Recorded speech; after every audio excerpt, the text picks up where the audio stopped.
gue beban mental juga, kena mental juga gue di situ. Wah gimana ini anak, tetap dia ngotot.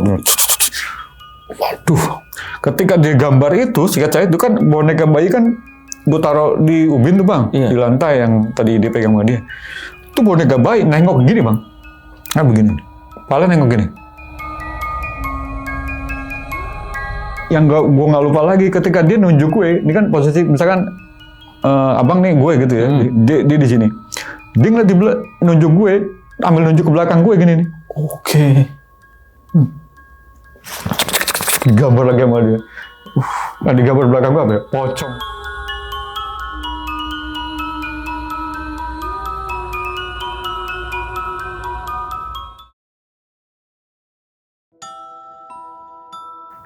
Assalamualaikum warahmatullahi wabarakatuh. Balik lagi di channel Kisah Tengah Malam bareng gua Saputra Kristiansyah.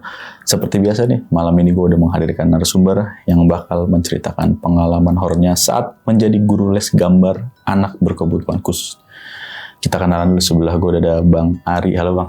Halo Bang. Ya, sehat Bang. Sehat Bang? Ya, alhamdulillah. Alhamdulillah. Ini kan guru les menggambar berarti ya? Iya betul Bang. Menggambar udah lama karena basicnya sebelum saya bekerja di salah satu media koran di Jakarta, saya kerja di majalah anak Bang. Oh, jadi berarti saya mengerti beberapa macam style gambar anak-anak yang dibutuhkan anak-anak gitu. Nah, berarti dari si orang tua anak ini minta anaknya untuk diajarin menggambar. Iya, waktu itu orang tuanya waktu itu ingin diajarkan anaknya supaya menggambar yang lucu-lucu, yang fun gitu Bang, yang ceria. Gitu. Emang sebelumnya gambarnya gimana? Gambarnya tuh mengerikan Bang. Itulah kenapa orang tuanya meminta saya untuk saya diminta untuk mengajarkan anaknya gambar-gambar yang lucu, fun dan ceria, karena anaknya itu sering menggambar coretan, sketsa hantu yang ada di sekeliling rumahnya, Bang. Oh, oke. Bisa dibilang apa yang dia lihat, yang orang lain nggak lihat, digambar sama dia. Betul. Oke. Tapi si anak ini nih, ya, saya agak penasaran. Masih bisa diajak ngobrol nggak? Enggak. Oh, enggak. Dia termasuk kalau di level autis Rett syndrome. Oh, Rett syndrome. Itu udah level tinggi, di mana anak autisnya itu tidak mampu berkomunikasi, dan kedua motoriknya udah sangat parah, lamban gitu ya. Oke. Berarti ini emang dia nggak ngobrol sama sekali? Nggak ngobrol sama sekali. Berarti dia diam aja. Kalau di rumah itu cuma gambar. Diam gambar gitu, di kamar diam gambar di kamar. Gitu. Oke. Terus kadang-kadang ngumpul sama orang tuanya, ya udah apa yang dilihat digambar sama dia. Oke. Nah kalau boleh tahu itu kejadian untuk tahun berapa? Sekitaran tahun 2008, kalau nggak salah 2008, antara 2008-2009 Bang. Oke, udah terlalu lama berarti ya. Mungkin kalau baru-baru ini kita bisa ngeliat gambarnya langsung ya? Iya. Cuman itu udah agak lama, mungkin kita nggak bisa nih nampilin foto-fotonya ya Bang? Iya. Oke. Untuk cerita gimana kita tahan dulu Bang ya. Oke nih, buat kalian yang mau cerita juga di channel Kisah Tengah Malam, bisa langsung klik aja link yang ada di bawah. Dan buat kalian yang lagi nonton tapi belum subscribe, langsung aja klik tombol subscribe. Dan jangan lupa nyalakan lonceng notifikasi biar nggak ketinggalan video terbaru dari kita. Oke Bang, gak usah lama-lama lagi nih Bang. Kisah Tengah Malam dimulai.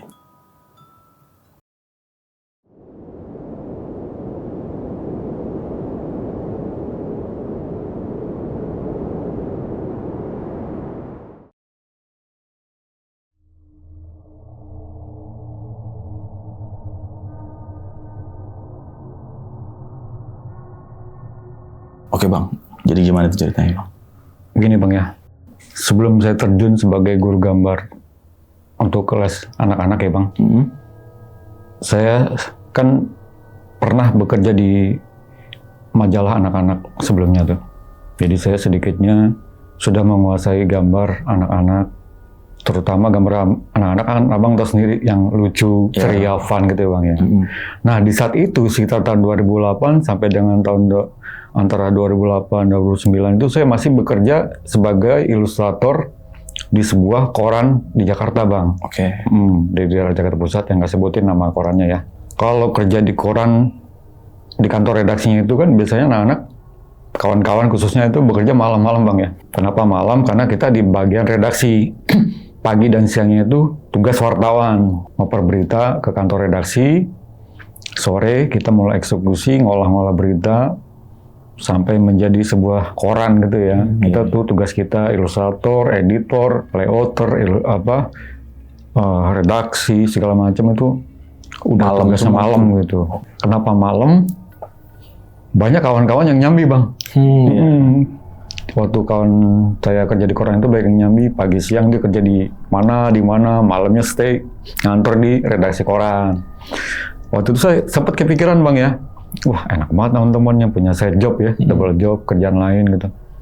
Kepikiran, wah boleh juga nih, sebelumnya kan gue kerja di majalah anak, kenapa juga gue nggak nyambi sebagai guru les gambar anak ya. Itulah saya kepikiran kan, wah boleh juga lah, coba gue bikin iklan biasa gitu.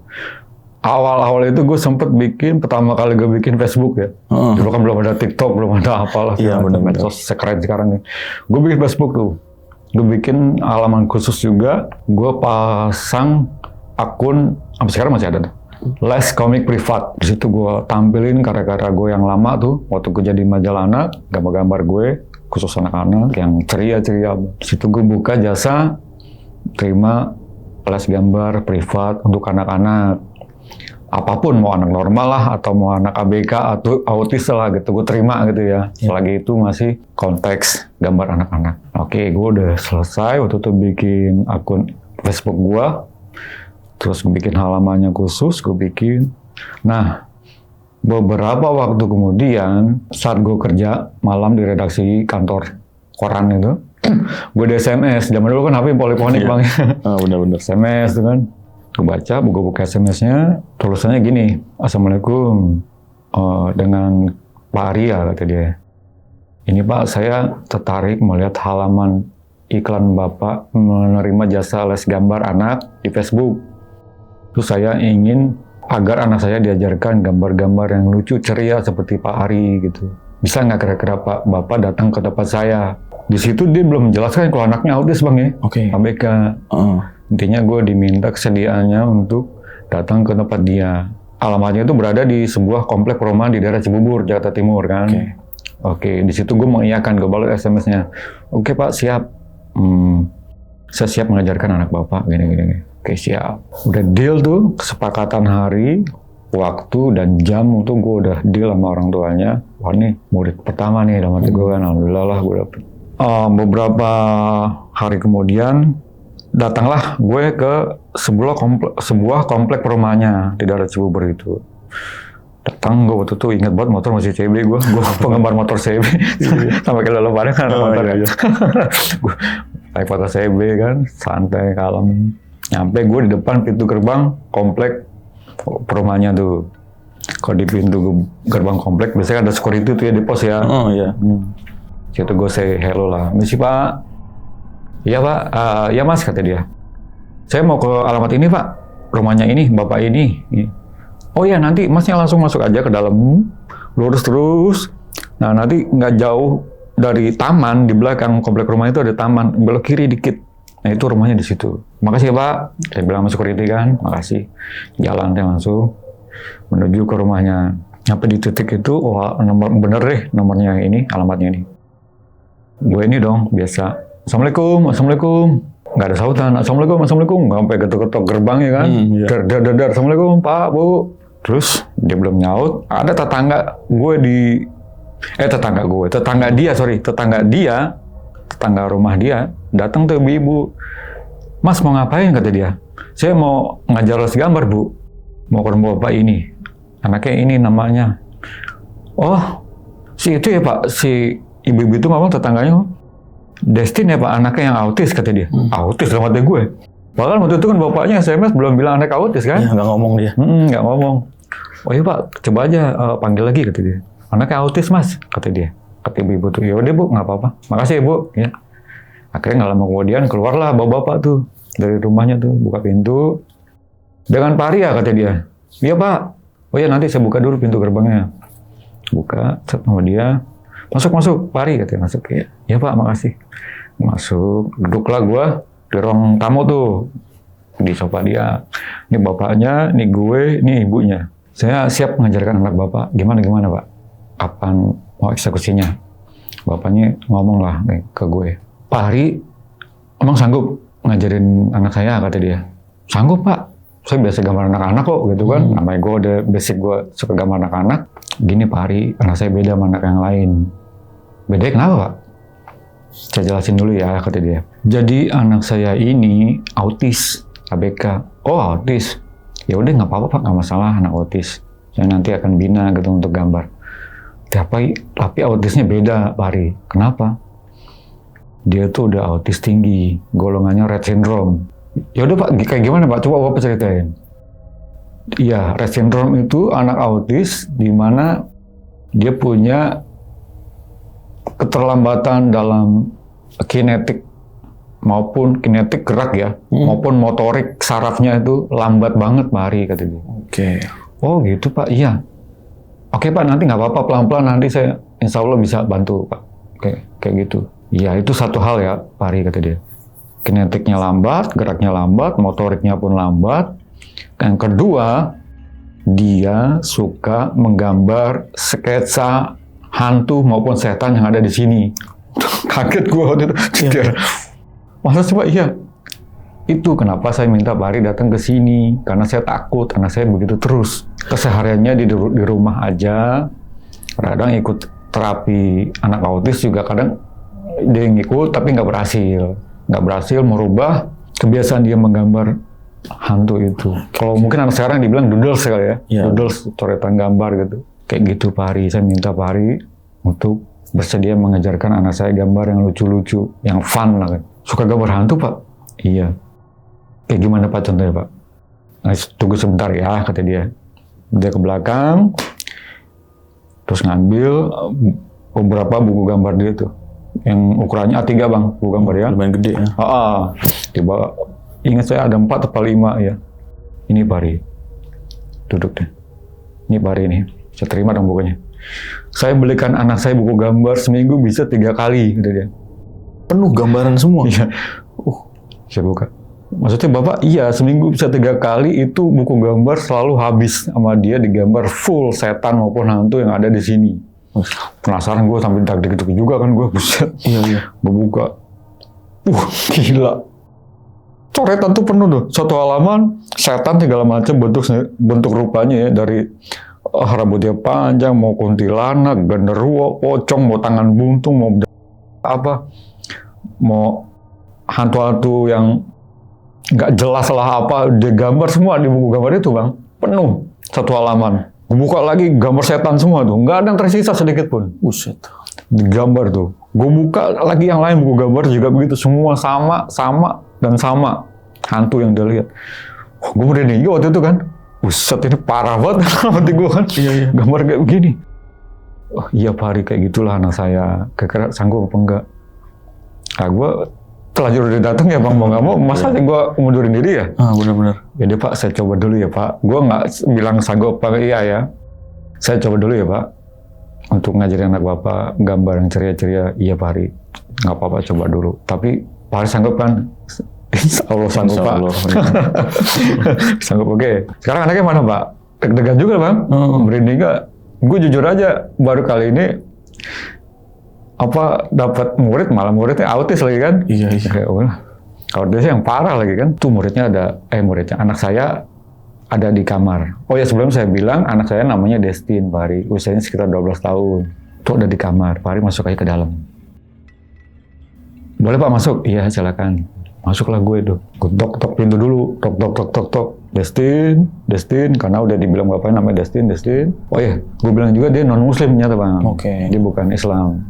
Jadi gue sepada, Destin. Masuk aja Pak Ari, buka pintunya, geser kata dia. Oh pintu geser, oh iya. Buka aja. Gue buka seret. Gue lihat kamarnya dia. Misalkan ini pintu, ini dia di sini.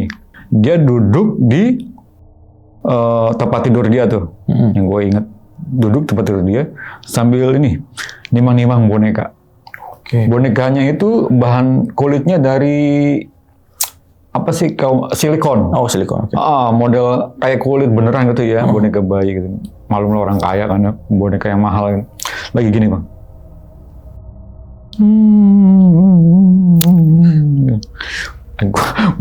Gua masih diri posisi gue di pintu itu ngeliat kayak gitu. Gue nggak disahut dalam hati gue kan. Destin, gue gituin. Destin. Terus dia ngeliat gue gini. Gini lagi. Udah, langsung aja kan. Gue deketin dia, gue samperin dia. Destin, saya Kak Ari yang mau ngajarin dia gambar. Tetap aja namanya anak autis gitu kan. Apalagi bapaknya bilang komunikasinya nggak bisa gitu, nggak nyambung. Udah gue memperkenalkan diri gitu aja. Gue bilang, kita belajar gambar dulu ya Destin ya. Oke, masih gendong-gendong nih. Masih gendong-gendong bayi. Terus gue tarik tuh boneka bayinya kan. Taruh dulu ya, yuk taruh sini. Kita belajar gambar dulu ya, kan di meja di kamarnya kan ada tumpukan buku gambar tuh sama beberapa alat tulis. Oke, kita gambar ini ya, yang lucu-lucu ya, yuk. Ambil gua namanya anak autis kan kita sabar ya. Iya. Sabar, kita halus-halus tuh palanya, yuk gambar yuk. Gini. Dipegang sama dia buku gambar. Nih pensilnya. Lambat tuh.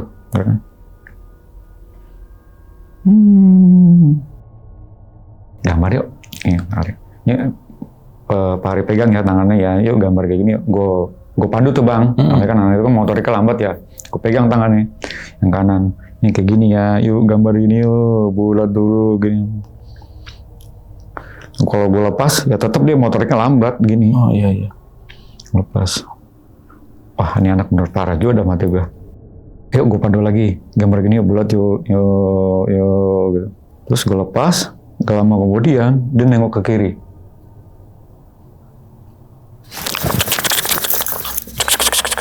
Nengok lagi di sini, depan. Kaget gue, cepet banget tangannya kan waktu itu. Iya. Wah gila. Tadi lambat tangannya jadi cepet gitu. Tuh yang digambar sama dia. Ini gambar sosok cewek, perempuan, rambutnya panjang. Ingat gue gambar pertama dia, tapi mata satu di sini. Satu doang? Oh, mata satu. Dan di sebelahnya ada gambar kayak sosok laki-laki itu taring sama dia. Sketsa sama dia. Set. Apa semua tuh, dan dilihat tuh digambar semua, kenceng gitu. Cepet. Gila itu. Gue saat itu kaget gue. Bener bapak yang bilang, dia parah banget sama tuh gue. Dia nyengar kayak gini. Gila. Wah, di situ gue mulai putus asa juga bang. Waduh, ini gue bisa apa enggak ya?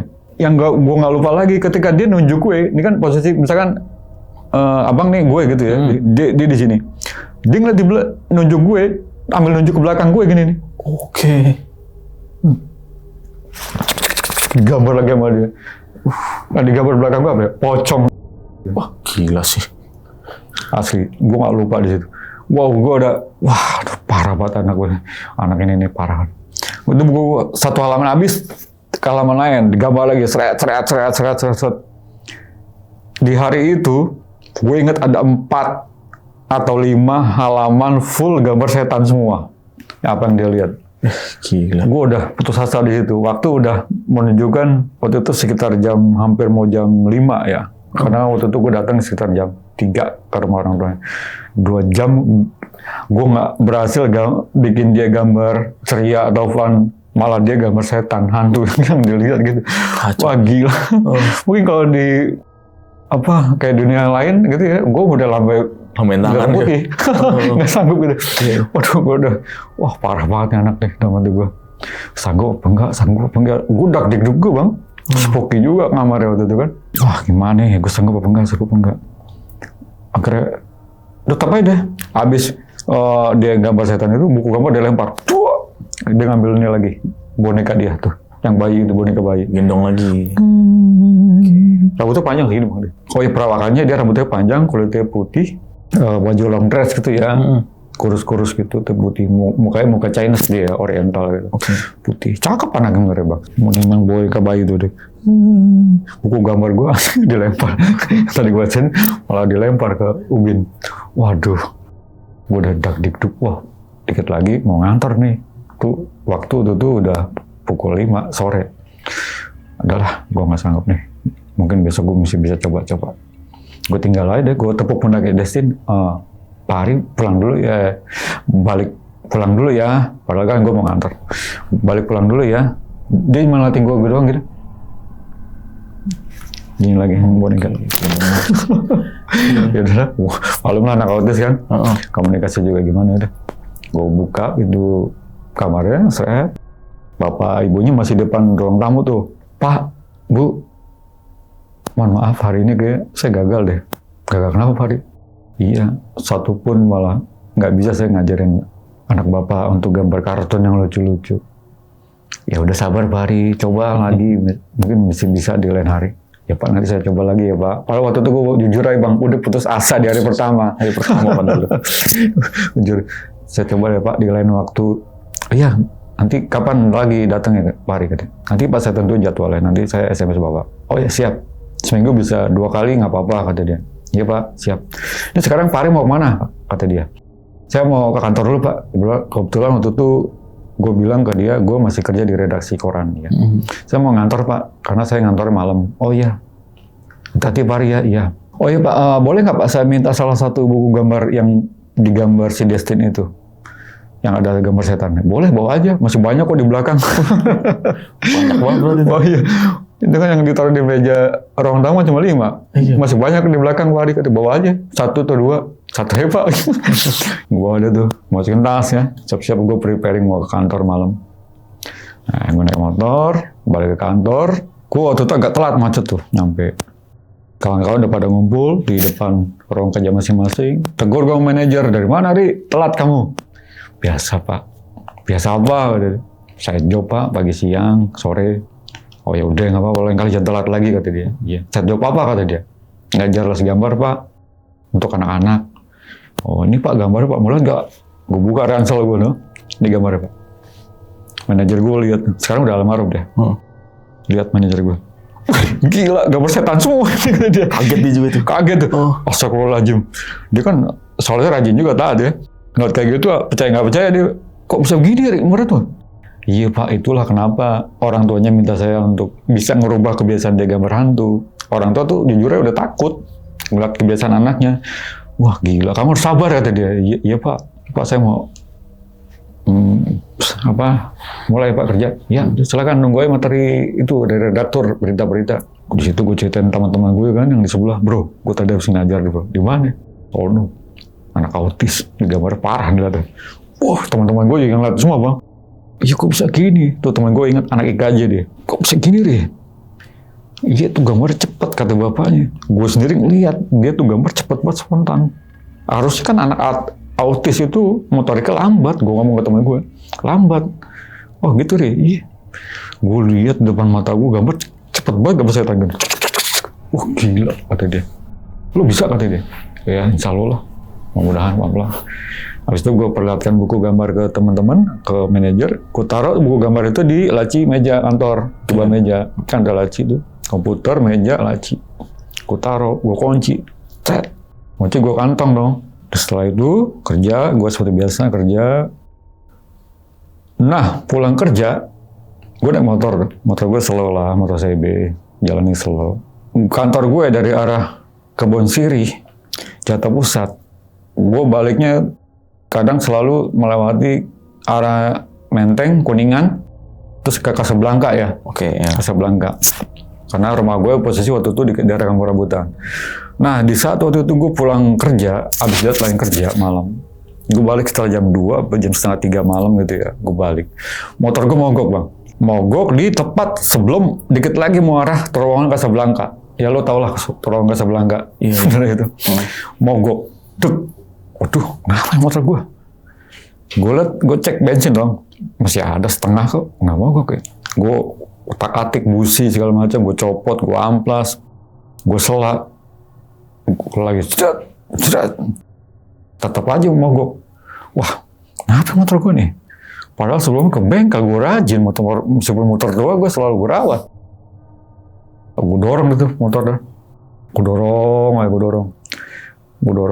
gitu. Aduh kampret, rumah gue masih jauh, Casablanca, mau ke Rambutan, gue dorong tuh. Gue inget dorong sebelum menuju ke arah Mampang. Kan posisi waktu itu keadaan hening Bang, malam ya. Jalan raya waktu itu kan malam, hening. Cuman ada beberapa orang lewat, mobil gitu jarang-jarang, motor lewat. Orang setiap naik motor ngeliatin gue. Gue lagi nenteng-nenteng CB gini, dia ngeliatin. Wah, langsung jalan. Kaget begitu? Kaget gitu. Ini orang apa dalam hati gue? Beberapa menit kemudian ada lagi orang naik motor. ngeliatin gue. Oh, kaget lu. Jalan lagi, wah, ngegas gitu. Anjir, dalam hati gue bukan nolong, dorong kayak apa. Di situ gue inisiatif lagi, coba gue minta stut lah gitu ya. Gue ada orang lewat, bang, tolong stutin motor saya dong bang, tolong. Rumah saya masih jauh dengan rambutan, stutin sampai darah. Setelah Mampang, apa sih lu namanya itu? Setelah Mampang, Tendian atau Wujud. apa? Sebelum Wujud malah. Oke. Tolong sampai situ aja bang, sampai Mampang sebelah dikitnya lagi tuh. Gue mau nyari bengkel juga. Dia bukannya berhenti nolong gue, malah kabur. Bang, kata dia, tuh lu tuh di motor ada pocong, kata dia. Kabur malam-malam. Anjir, dalam hati gue. Wah, gue deg-degan juga kan. Pocong mana, gue gak lihat pocong. Takut tuh kabur. Gitu. Wah, gue merinding malam itu bang. Apalagi lewat dari Casablanca kan tadinya kan. Iya. Gue dorong motor. Pocong. Gue udah begini nih dorong motor ya. Mana pocong lah tuh gue. Dorong lah gue situ bang. Nah, nyampe Mampang ke kiri, mau ke arah Tendian, Tendian, gue ingat Tendian. Gue coba lagi selak tuh motor. Ya. Nggak pakai bakmi, bu, nyala. Alhamdulillah, Alhamdulillah, motor gue nyala. Tapi gue masih ingetan tuh, ada orang yang gue bilang, mau gue minta tolong stutin motor, malah dia bilang, ada pocong di motor gue.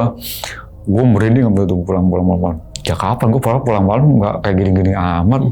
Udah, jalan lah gue sampai rumah, motor, alhamdulillah sampai rumah. Itu kejadian awal pertama teror ya. Beberapa waktu kemudian, gue datang lagi tuh, jadwal ngajar anak autis ini ya. Harinya, sorry gue lupa ya bang, harinya, karena udah lama sih. Jelas gue datang ke rumahnya, seperti biasa, Pak, Destinya di mana sekarang? Gue nemu orang tuanya, itu di kamar Pari, kata dia. Masuk aja kayak minggu kemarin. Oh iya Pak, mudah-mudahan hari ini saya bisa Pak. Ya udah nggak apa-apa, coba. Berharap banget lah bang sama gue, mudah-mudahan tuh anak bisa berubah gitu kan. Datang lagi, gue buka pintu, Destin, ketok-ketok, buka pintu. Gue lihat posisi yang sama seperti minggu yang sebelumnya. Dia gendong boneka bayi itu. Gini. Nih, di dalam hati gue posisi, kapan gue deja vu ya? Kok sama gitu kan? Dia gendong gitu, posisi sama di tempat tidur itu. Gini. Destin, gue nggak nengok gue. Gue berusaha menghampiri dia, deketin dia. Gue pegang boneka bayinya. Boneka bayi taruh dulu ya, kita belajar gambar lagi ya. Dia ngeliatin gue gini. Ya, gue taruh boneka bayinya, gue ambil buku gambar itu. Itu gak bang, buku gambar yang itu, ternyata udah nambah kan di meja. Mejanya cuma. Jadi yang kemarin gue ngajar tuh kan, kemarin 4 halaman atau 5 halaman penuh ya, full setan. Itu udah penuh. Yang gue ajar kan. Nambah lagi buku gambar baru nih. Buset, bapaknya benar banget bilang ya, buku gambar selalu minta baru, menuhin keinginan dia gambar setan atau hantu gitu. Dia buku gambar baru nih. Dia belajar gambar lagi yuk. Kali ini gue ekstra keras loh pokoknya. Udah kamu jangan ngeliatin boneka bayi itu. Udah, ini fokus gambar. Yuk. Gambar gini ya, di tangan kamu sini. Pari pegangin ya. Karena bulat gini, ada matanya. Top gue pandu tuh pala. Baru pala. Pandu. Terus pala gue lepas tuh. Gue lepas motornya kelambat. Mau gambar badannya. Iya malum lah, anak autis lambat. Pandu lagi yuk nih, gini.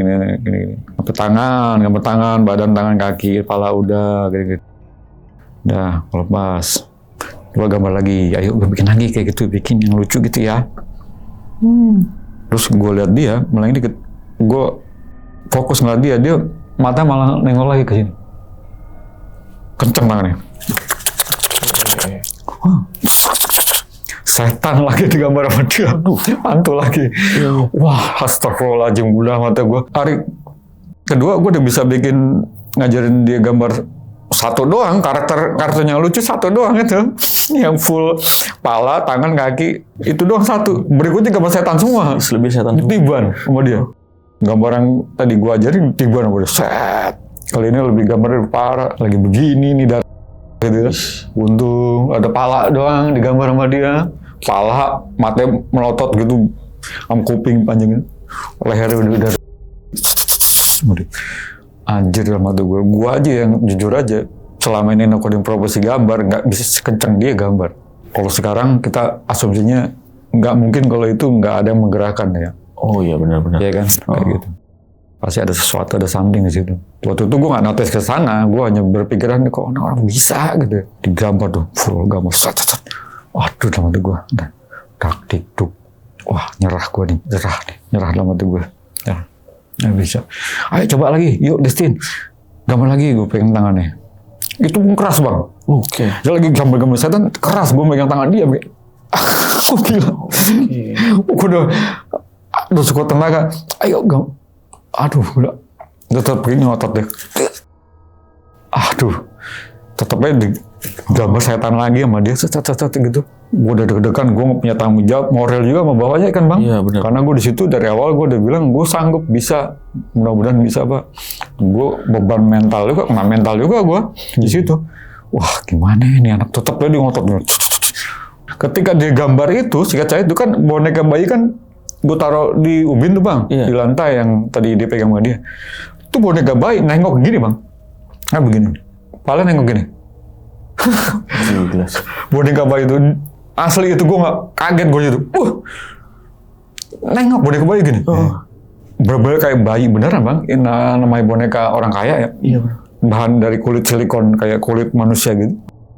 Kaget gue di situ udah, tok dik. Entah itu halusinasi gue atau gimana, yang jelas gini saat itu gue liat boneka itu nengok ke arah gue. Wah gila. Tuh anak posisinya lagi gambar setan mulu kan. Gue gak bisa nyegah dia gambar setan atau hantu gitu. Wah di situ gue udah mulai panik, putus asa, udah nyerah deh gue. Udah terserah mau gambar apa kayak gitu mati gue kan. Udah nyerah deh gue aja. Nah saat gue lagi nunduk begini nyerah gini, gue nengok ke jendela kamar ya, itu ada sosok. Tapi kayak putih pucat laki-laki di depan.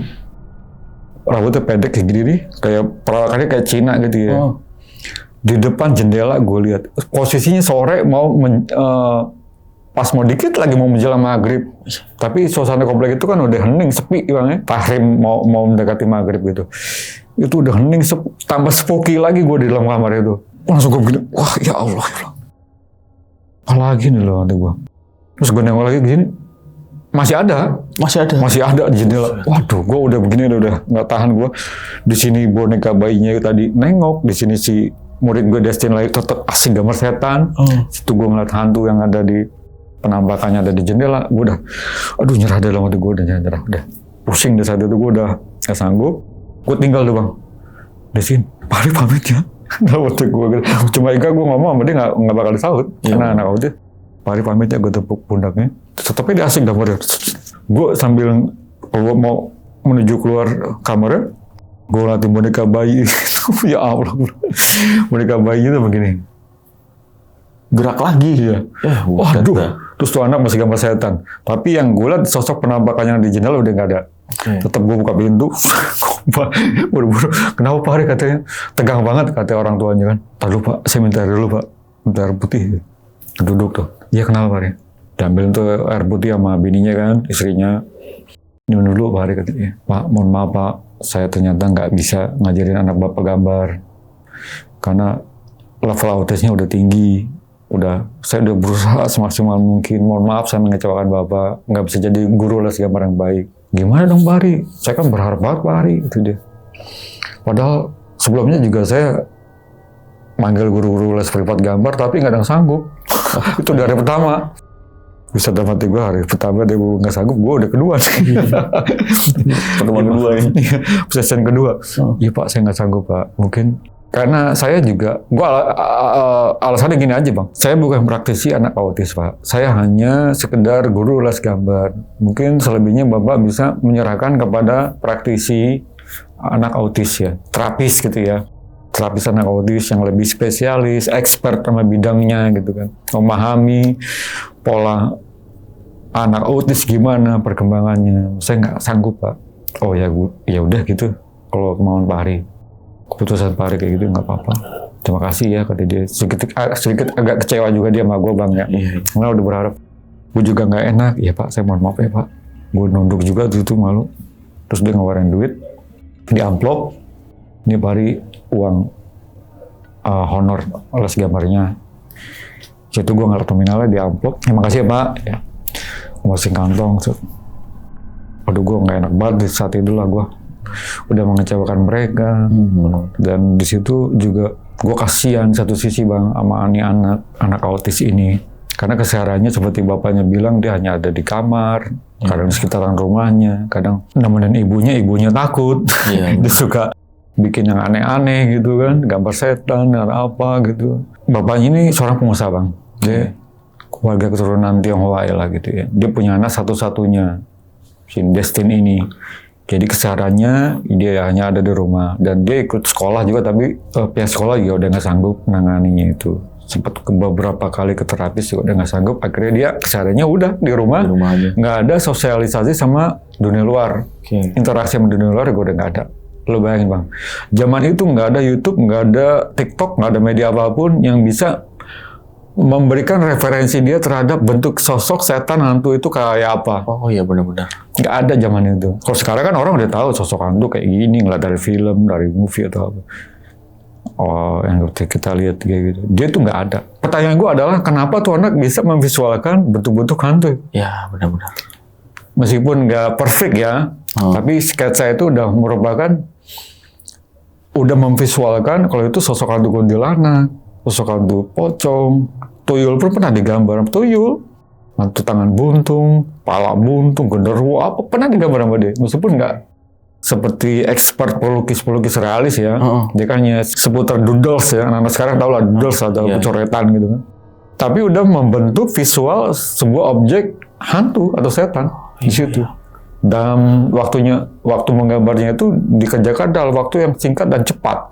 Itu pertanyaan gue, kok bisa ya di saat itu kok nggak ada rekomendasi atau referensi visual di terhadap hantu, kok bisa gitu. Sekarang gue masih mikir tuh, ini anak digerakin apa gitu. Padahal anak autis kan motoriknya lambat, kok bisa secara cepat itu. Gue keep situ. Beberapa waktu kemudian baliklah gue aktivitas seperti biasa ngantor. Sebelumnya gue cerita ke abang, buku gambar yang pernah gue bawa dia, yang gue pinjam dari orang tuanya, yang isinya setan semua, setan semua, hantu semua yang ada di buku gambar murid gue itu, kan gue bilang ke abang, gue taruh di laci meja kantor, gue kunci. Ini ada kejadian aneh. Waktu itu, seingat gue, ini pasca gue ngajar gambar dia ya, gue udah mundur gitu ya, udah nyerah. Ada beberapa kejadian aneh. Pas gue di rumah gue kan tingkat 2. Atas ada kamar khusus, tingkat atas cuma satu kamar sama balkon kecil gitu. Kadang-kadang gue pakai gue dulu kan suka ngeband sama teman-teman kantor. Gue taruh alat musik, gitar, akustik, kahon, keyboard, suka ngumpul di situ. Itu jarang gue pakai. Kamar atas itu jarang gue pakai. Dan situ ada bangku balai bambu, tau kalau bang, Betawi? Iya benar. Bambu. Nah, waktu itu yang kejadian janggal ini gini.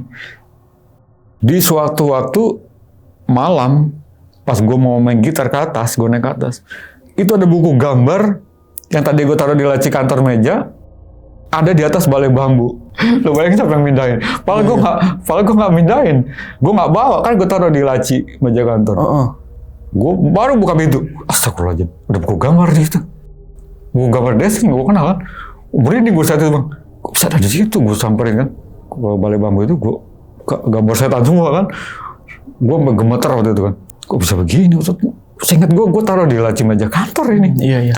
Waduh, deg-degan gue tuh. Gue udah gitu, gue takut kan, gue taruh lagi di balai bambu itu, gue turun ke bawah. Gak jadi main gitar.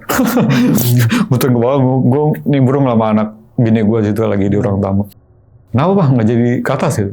Pura-pura amat, biasa main gitar di atas, kata bini gue. Nggak jadi lah. Nanti gue ceritain. Nanti gue ceritain.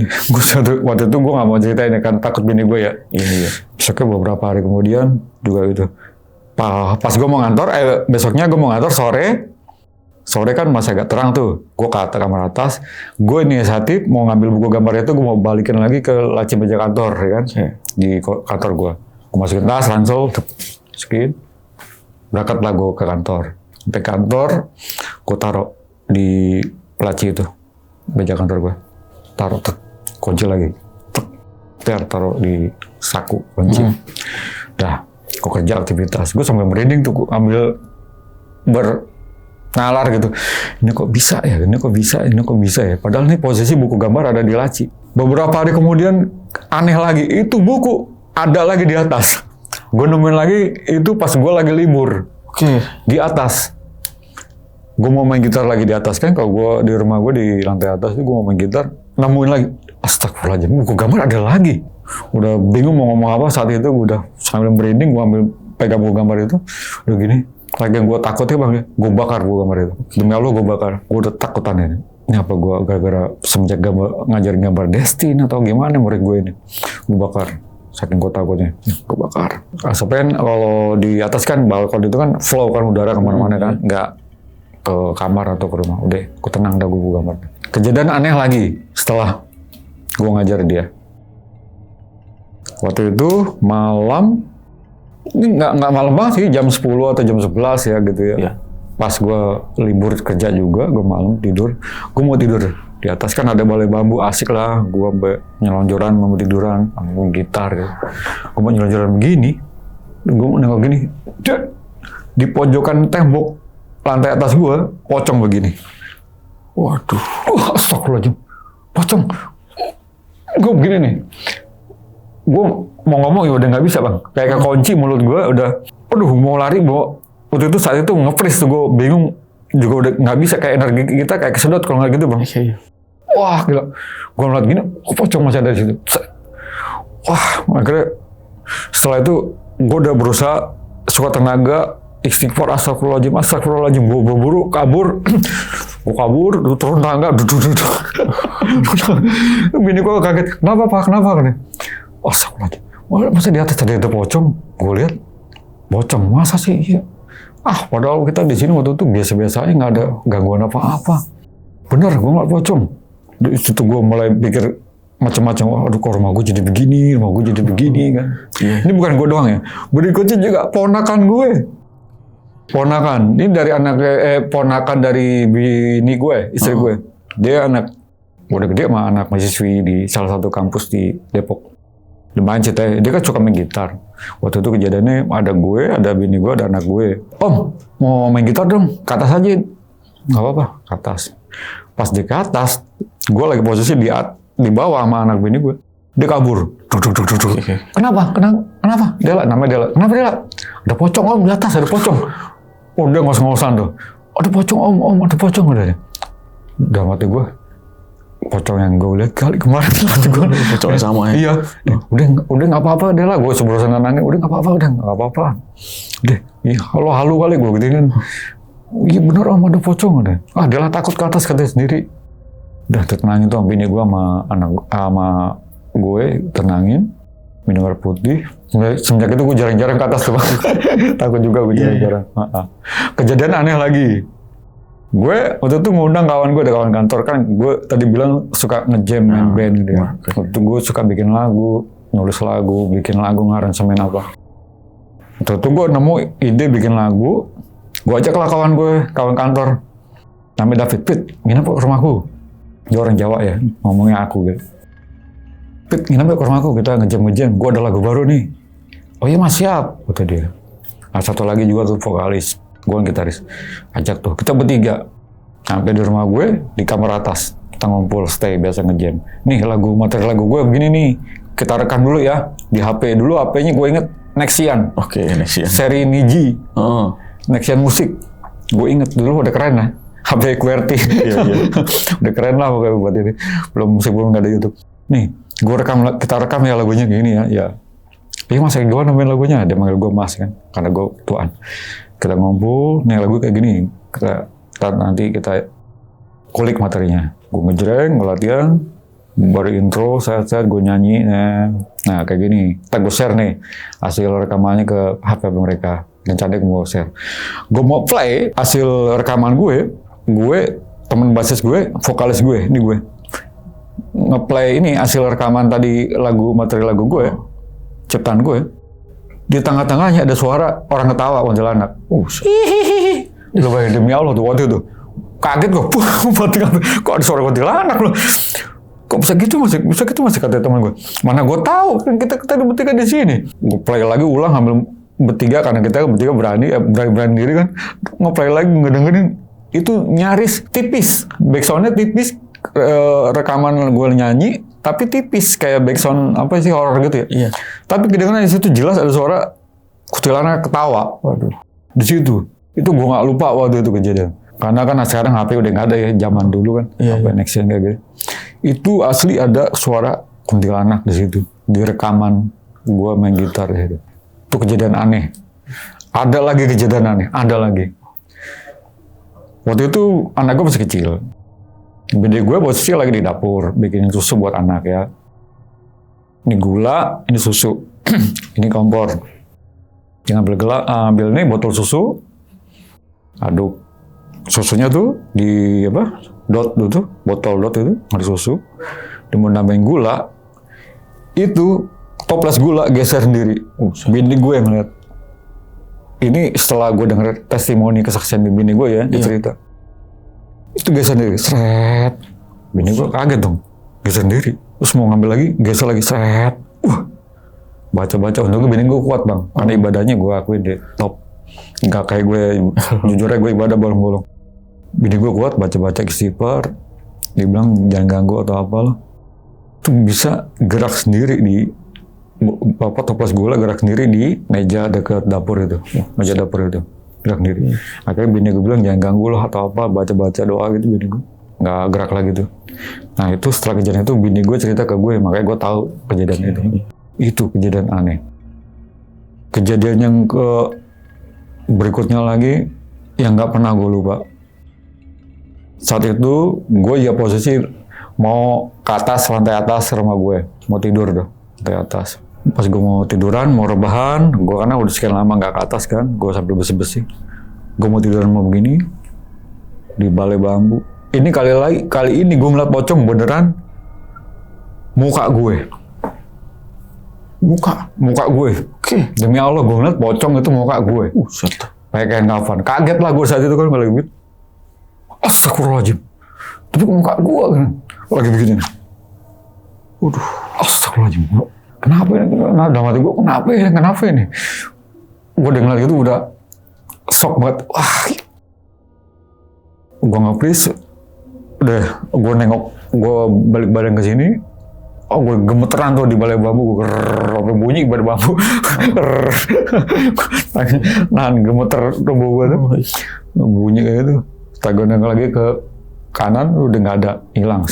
Itu gue cerita bini gue itu kejadian yang nggak gue lupa sampai sekarang. Waktu kejadian gue pasca ngajar anak autis yang bernama Destin. Bener banyak kejadian lain ya, yang kadang-kadang masih keingetan, ada juga yang terlewatkan karena saking udah lamanya ya. Ini ada satu hal lagi.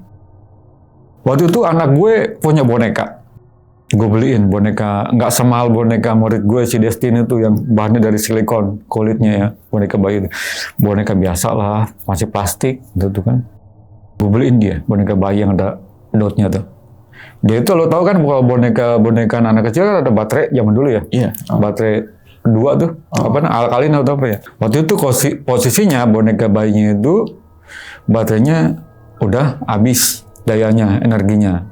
Dan otomatis logikanya kalau boneka bayi itu baterainya habis, logikanya nggak ngeluarin audio dong, nggak ngeluarin suara, ya kan? Gue copot baterainya. Jadinya waktu itu gue ingat gue copot malam. Gue buang tempat sampah di dekat dapur. Terus anak gue nanya, kenapa pak? Baterai dibuang? Udah habis baterainya, nanti papa beli lagi besok. Oh ya udah kata anak gue, waktu itu masih 3 tahun, 4 tahun lupa gue. Oke, boneka bayi itu gue taruh tuh di meja belajar di ruang tengah. Ada meja belajar ruang tengah. Nah gue ngumpul sama anak bini gue nonton TV di ruang tamu sama anak bini gue. Gue anak waktu itu masih 1. Ngumpul nonton TV. Habis nonton TV kita udah pulas tuh kecapean. Habis nonton TV, anak gue tidur, bini gue tidur. TV udah acaranya udah habis kan, semut. Gue matiin TV. Pas gue matiin TV, suasana hening, sekitar jam 1 atau jam 2 malam. Itu boneka anak gue bunyi, yang nggak ada baterainya. Iya. Yang tadi sore baterai gue buang. Mama. Gue bangun dong gue, bunyi boneka. Padahal sore gue buang baterainya. Iya. Gue merinding waktu itu kan.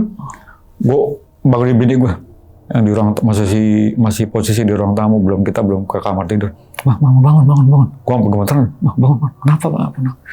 Dengar tuh suara. Mama. Malam-malam itu kan pasti kedengeran dong. Iya, Nggak ada bocor suara di mana pun kan.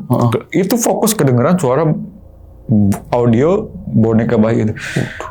Kok bunyi mah boneka? Ada baterainya kata dia. Kata bini gue, baterai udah aku buang sore. Masa sih? Iya. Gue sama bini gue nyamper tuh boneka. Mama, kata dia. Bonekanya tuh. Gue pegang bener. Masih bunyi gue pegang bang. Gue cek itu kagak ada baterainya. Masih bunyi. Mama. Wah langsung gue merinding. Gue lempar boneka. Mentok tembok. Anak dapur tuh. Kamar mandi. Gue mentok. Bunyi. Gue langsung balik lagi ke orang tamu. Kok bisa bunyi ya? Kok bisa? Sampai sekarang tuh gue masih bingung kok bisa gitu. Itu kan barang elektronik. Iya benar. Nggak jauh ya. Kalau elektronik kan tergantung dari daya baterai. Kalau baterai itu udah habis sih logikanya, apalagi baterai udah gue copot, kenapa bisa bunyi? Harus ada energinya. Iya. Itu sampai sekarang jadi misteri bagi gue. Nyata emang benar-benar ada kalau makhluk-makhluk kayak gitu ya. Entah medianya apa gitu kan, entah media lukisan atau boneka atau apa, media buku gambar atau apa. Sekarang gue baru sadar kalau makhluk itu beneran ada. Di luar kita tuh emang ada makhluk gaib itu. Di situ gue mulai berpikir, wah kok bunyi. Gue ke ruang tamu itu masih bunyi bonekanya. Mama. Yang tadi gue lempar, gue banting, gue pentokin ke tembok. Gue coba berani diri bang ya, gue hancurin bonekanya. Udah Allah gue banding. Agak gue takut tuh. Gue banding kayak gitu. Gue injek, demi Allah gue injekin boneka. Makin gue takut. Tapi gue berani diri gitu, karena menemui hal seperti itu. Hancur, baru udah gak bunyi. Gue buang tempat sampah. Besok anak gue nanya, "Pak, bonekaku mana?" Katanya. "Kok gak ada? Itu tempat sampah." Wah, hancur nangis anak gue. Wah, Pak, beli lagi deh. Ya udah terus Papa beli lagi. Tapi gue gak nyeritain ya masalah gaib bonekanya ke anak gue, gak enak lah. Gue cerita ke bini gue sampai bingung, gue ngomong bini gue, kok bisa ya Mah ya kayak begitu. Tahu lah Pak, semenjak Bapak ngajar anak autis itu kenapa jadi aneh di rumah ya kata dia. Iya gue juga bingung kenapa bisa aneh kayak gitu ya. Waktu itu kejadiannya ini menimpa anak gue ya. Gue pas libur kerja juga, kebenaran libur kerja, gue di rumah biasalah. Kalau libur kerja, gue kadang kalau nggak keluar, jalan sama anak gue ke liburan ke kebun binatang atau taman mini atau kemana. Kalau lagi nggak keluar, gue di rumah gitu, waktu bersama keluarga. Waktu itu posisinya gue lagi baca koran tempat gue kerja ya bang. Okay. Cetakan korannya itu kan gue baca, gue lihat isi berita maupun gambar-gambar yang gue bikin di situ, desain maupun ilustrasi gue lihat gitu. Di posisi di ruang tengah dekat meja. Nah dari ruang tengah itu di belakangnya ada tangga yang menuju ke lantai atas, tangga besi gitu ya. Anak gue lagi main-mainan di situ, lagi mainan dia lah anak-anak gitu. Nah lagi itu pas mainan itu, di posisinya masih berada di tengah. Ini tangga tuh dua anak tangga tuh 2, 3, 4, 5, 6. Nih dia di sini. Ini lagi tangga, anak tangga lagi berikutnya ke lantai atas. Di posisi di sini nih. Lagi di situ. Gue lagi di bawahnya sini nih. Di bawah situ lagi duduk ngeliat koran. Tiba-tiba anak gue jatuh dari posisi di situ ke bawah. Gue nggak lupa. Sampai patah anak gue. Aduh. Astagfirullahaladzim. Anak gue jatuh. Kenapa? Nama Jacqueline. Kenapa Jacqueline? Aduh Pak, aduh sakit tadi. Untung jatuh nggak ini Pak. Apa? Muka dulu kena ubin. Iya. Masih kaki gitu yang merosot di tangga yang anak kecil. Gitu ya. Posisinya begini kan jatuh. Kayak begitu. Untung nggak kepala tuh alhamdulillah. Ya. Jatuh sampai sakitan dia kan. Aduh sakit tadi. Aduh kenapa tadi kok kamu bisa jatuh? Padahal kamu tadi di situ. Lagi mainan. Papa di sini kok bisa jatuh begitu. Apa? Tadi ada yang jorokin dia. Oh, dia bilang ada yang jorokin. Di posisi itu. Dia bilang katanya ada sosoknya perempuan gitu dia. Jadi ketakutan, trauma, panik. Gue bawalah ke klinik situ. Tapi gue gak nyeritain masalah mistiknya ya ke dokter. Jatuh lah kecelakaan.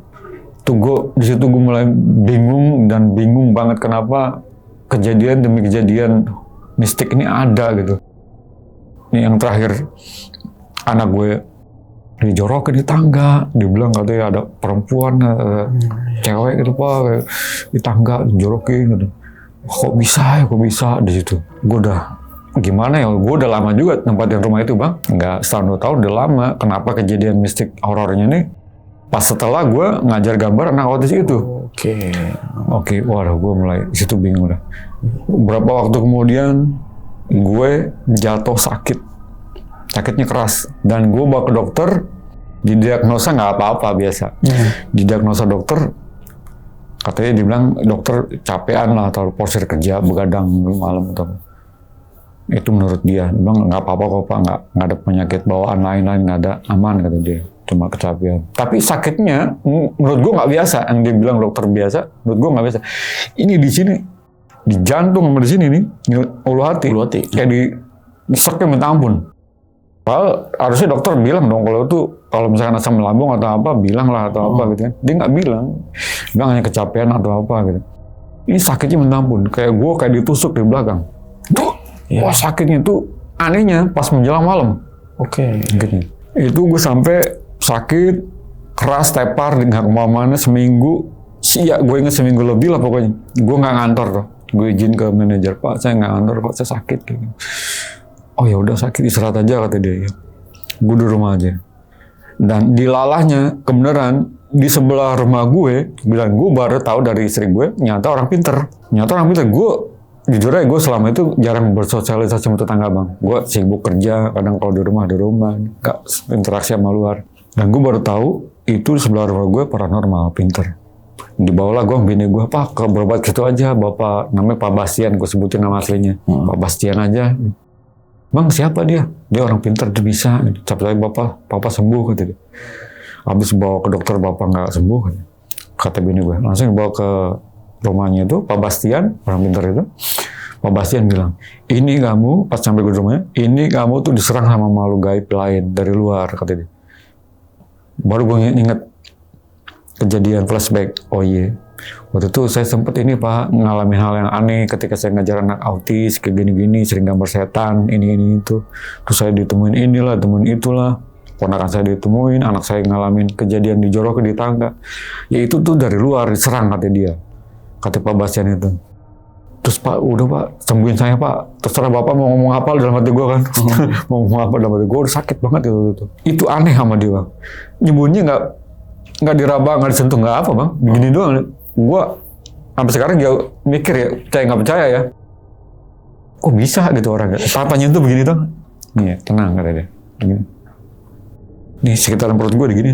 Pakai tenaga dalam, hawanya emang agak hangat gitu. Digini. Tanpa nyentuh. Itu alhamdulillah gue sembuh. Langsung. Oh. Padahal dulu kan gue masih rasional ya. Sampai maklum lah, tinggal di Jakarta, apa gue bergaul sama wartawan, jurnalis. Pikiran kita kan rasional. Selalu mengedepankan logika. Rasionalitas nomor 1 lah.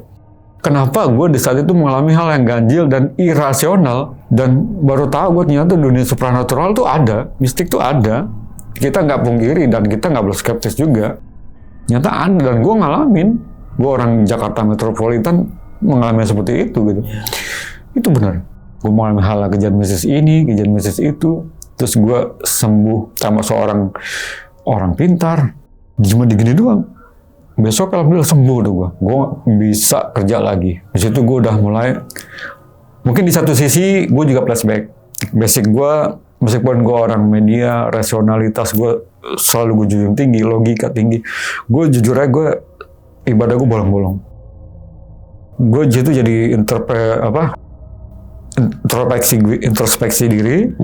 Kalau gue tuh ya mungkin gue selama ini nggak dekat sama Tuhan. Apa gue kurang ibadah ya apa ya. Jadi gue gampang diserang ini tuh ya. Situ mulai gue coba-cobalah dikit demi sedikit belajar ibadah gitu. Bini gue emang jujur aja rajin gitu ya, ibadah gitu.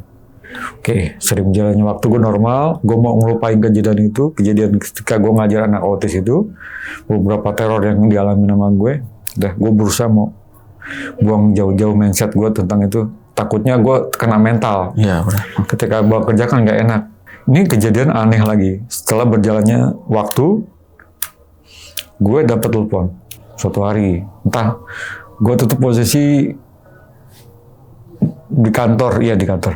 Beberapa tahun yang lalu bang ya, setelah kejadian gue ngajar si Destin ya. Agak lama lah jadi.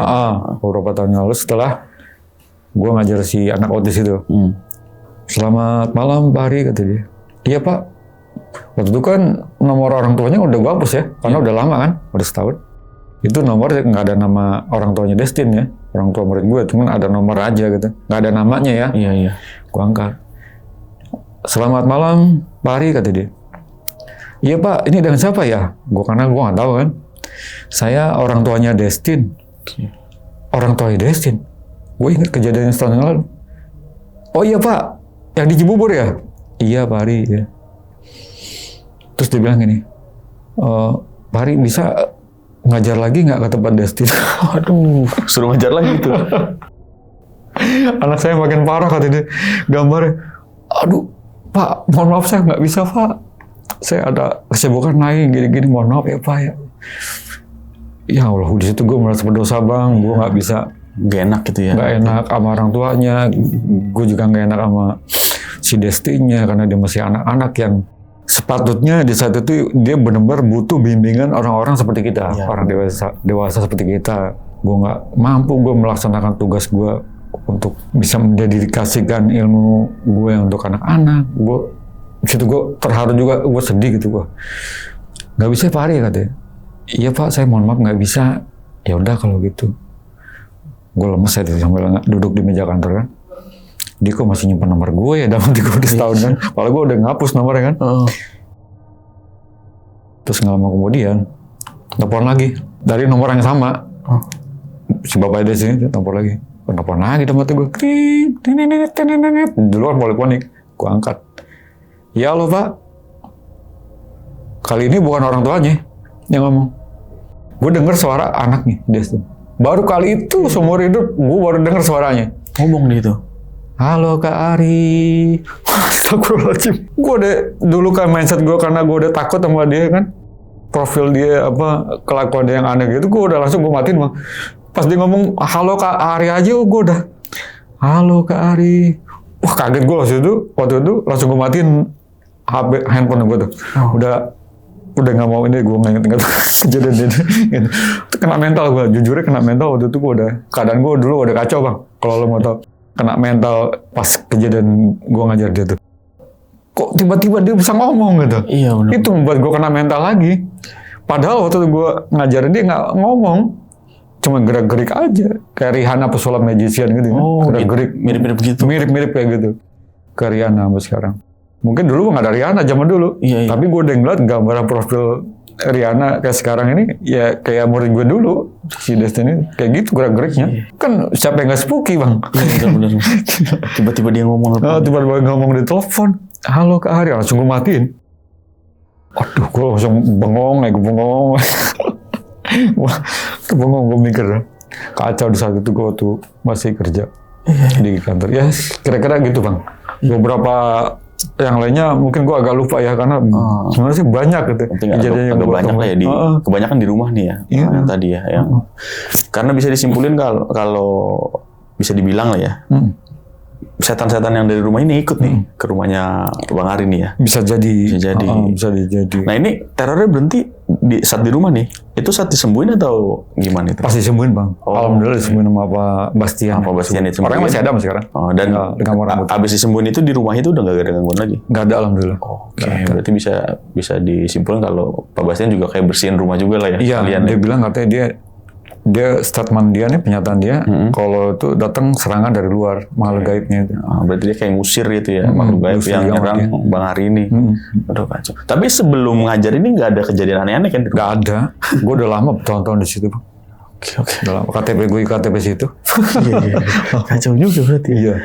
Gue dari apa yang gue ceritain di podcast Kisah Tengah Malam ini, sebenarnya sih gue ambil hikmah ya. Ambil hikmahnya gini bang. Bahwa nggak semua anak mendapatkan kesempatan dan keberuntungan yang sama. Ya benar.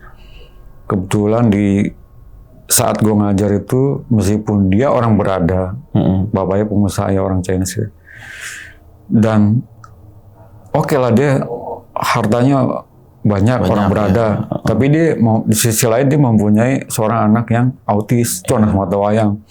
Itu kan juga, mohon maaf ya, pas dia mengetahui anaknya autis itu seharusnya dulu sebelum anaknya parah ketingkatan yang lebih tinggi, harusnya tuh udah ditangani dulu. Iya benar-benar. Ini karena orang tuanya terlalu sibuk bisnis. Jadi kayak dilupain begitu ya.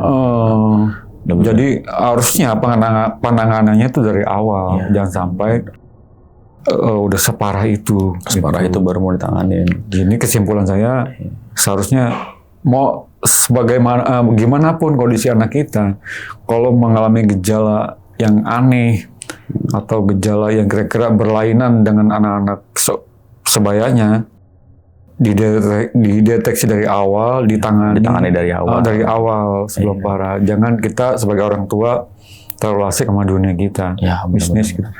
Jangan lebih mentingin diri sendiri lah. Betul. Ya. Mentingin juga keluarga dan. Makanya ada istilah quality time buat keluarga, itu ada benernya. Ya benar. Nah, gue ngambil pelajaran di situ, Bang. Jadi setelah gue ngambil pelajaran di situ, gue berusaha untuk menjadi, ya meskipun gue perfect nggak sempurna sebagai ayah, gue ingin berusaha membagi waktu gue untuk anak. Ya betul. Sibuk apapun kita sebagai orang tua, luangkan waktu untuk anak. Itulah pesan moral yang ada gue ceritain di sini. Oke. Jadi ada pesan-pesannya nih buat sobat tengah malam ya. Jangan sibuk sama dunia masing-masing lah ya. Yeah. Harus pikirin keluarga, harus pikirin orang-orang terdekat ya Bang. Iya betul. Agar enggak kejadian yang enggak dienakan tuh. Terus orang tua juga harus menerima kondisi anak. Ya. Jangan jadikan anak itu sebagai beban mental gitu. Meskipun anaknya udah mengalami hal seperti itu, ya anggaplah dia seperti anak selayaknya anak pada umumnya gitu loh. Jadi beda-bedain lah ya. Beda-bedakan. Berilah kasih sayang yang full gitu. Ya. Itulah inti yang gue pengen bagi di sini. Itu ada beberapa hikmahnya dari cerita yang bisa diambil. Pokoknya kita harus dekatin diri lah sama keluarga, jangan masing-masing lah. Terutama anak. Nah Bang, ada yang mau ditanya nih Bang. Tadi kan sempat ngambil buku gambarnya. Iya, buku gambar itu. Nah kan sempat ditunjukin ke teman-teman juga. Nah dari juga gue tunjukin. Ya kan gambarnya banyak tuh Bang. Dari gambar-gambar itu ada nggak Bang penampakan yang Abang lihat kayak pocong, kuntilanak atau orang yang di jendela itu yang Chinese gitu yang pucat? Pokoknya semua macam yang ada di buku gambar itu ada. Ada. Oke, berarti ada pocong, kuntilanak ada. Mau pocong, mau hantu mata satu, mau giginya taring, mau sepanjang apapun, mau hantu yang lidahnya panjang kayak gimana pun, mau bentuknya kurus, mau buntung, semua ada, full ada. Kayak semacam katalog hantu jadinya. Iya benar-benar. Gila itu menurut gua. Padahal di saat itu nggak ada referensi visual terhadap hantu kan. Iya. Paling ya TV doang, TV juga nggak bakal nayangin yang segor itu lah ibaratnya. Dulu ada emang zaman film Susana ada, tapi terbatas. Maksudnya hanya tengah malam aja disiarin. Kalau anak-anak kan saat itu tidur dan juga yang nggak separah itu hantunya. Susana malah tahun 80-an bagi gua. Bener-bener. Ini kejadian 2008. Oke, itu tadi cerita dari Bang Ari nih. Gimana pendapat kalian? Tulis di kolom komentar. Jadi ada pengalaman tersendiri ya Bang ya. Mengajar anak autis yang ya diajak ngobrol aja susah. Emang dia mempunyai kekurangan. Kemampuan khusus. Jadi kalau saya sih percaya Bang ya, di mana dia punya kekurangan pasti juga punya kelebihan. Betul. Walaupun kelebihannya yang lebih dari kita juga pasti ada orang gitu ya. Ada. Oke nih Bang, thank you banget Bang. Iya. Udah mau berbagi kisahnya di Kisah Tengah Malam yang ada hikmah yang bisa kita ambil ya Bang. Iya. Dan bagi kalian nih yang mau cerita juga di channel Kisah Tengah Malam, bisa langsung klik link yang ada di deskripsi di bawah ini. Oke, segitu dulu. Akhir kata gue Putra pamit undur diri. Bang Ari juga pamit undur diri. Wassalamualaikum warahmatullahi wabarakatuh. Waalaikumsalam warahmatullahi wabarakatuh.